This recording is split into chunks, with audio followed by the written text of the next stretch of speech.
landed score ဆိုတာပေါ့နော်ဒီမှာနမူနာတော့ရရင်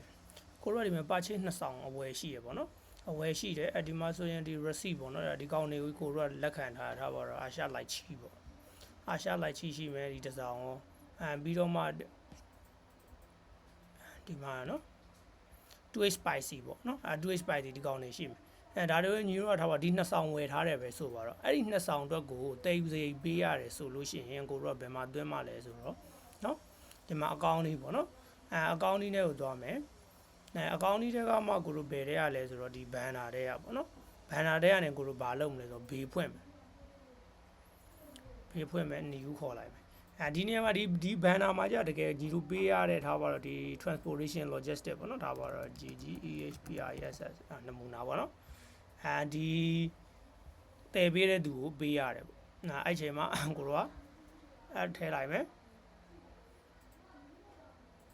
โอเคနော်ဒီနေရာမှာကိုတို့ဗာထည့်အောင်မလို့ဒီနေရာ product လေးဖွင့်လိုက်မယ်နော်ဒီ product လေးဖွင့်လိုက်မယ်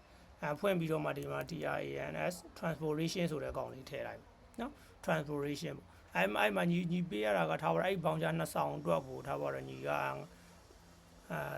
9000ပေးရတယ်ပဲဆိုပါတော့နော်ဒါနမူနာပေါ့9000ပေးရတယ်ဟုတ်ပြီအဲ့ဒါပြင်ကိုစေးလိုက်မယ်โอเคဒီဘေးလေးထည့်ခိုင်းနော်ဘေးလေးထည့်မယ်ထည့်ပြီးတော့စေးမယ်စေးပြီးတော့မှ confirm ဆိုတာလေးနှိပ်လိုက်မယ်နှိပ်ပြီးတော့မှသွားတယ်မယ် create landed score ဆိုတာလေးပါတယ်နော် create landed score ဆိုတာလေးဒါလေးကိုနှိပ်လိုက်မယ်နှိပ်လိုက်ပြီးတော့မှဒီမှာ transfer ပေါ့ဘယ်ဘက်ကို transfer လုပ်မှလဲဒီငွေအမောက်တွေကိုတော့ကျင်တာတော့အဲ့ဒါကဘာလဲဆိုတော့ညီပါချေသွင်းထားတဲ့အဆောင်ပေါ့နော်အဆောင်2ဆောင်ရှိတယ်ဥပမာဆိုရင်ဒီမှာနော်ကိုထွန်းတော့မယ်ဒီမှာဆိုရင်ကိုတို့ပါချေလောက်ထားတဲ့2ဆောင်ရှိတယ်အဲ့2ဆောင်ထဲမှာညီ receipt လောက်ထားတဲ့ဟာနော်ဒီမှာဒီ number in ဆိုတဲ့ဟာ TION 001ရဲ့TION 002ရဲ့ဒီ2ဆောင်ကိုကိုတို့က transfer လုပ်မယ်လို့ပြောတာပေါ့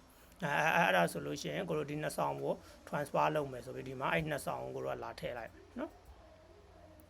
ထည့်လိုက်မယ်ထည့်ပြီးတော့မှကိုတို့ကဒါ validate ဆိုတာလေးကိုနှိပ်လိုက်မယ်ဆိုရင်ဒီသူ့ရဲ့ဒီ landed score တွေကအဲ့ product ရဲ့ cost ပေါ်မှာသွားပြီးပေါင်းပြီးတော့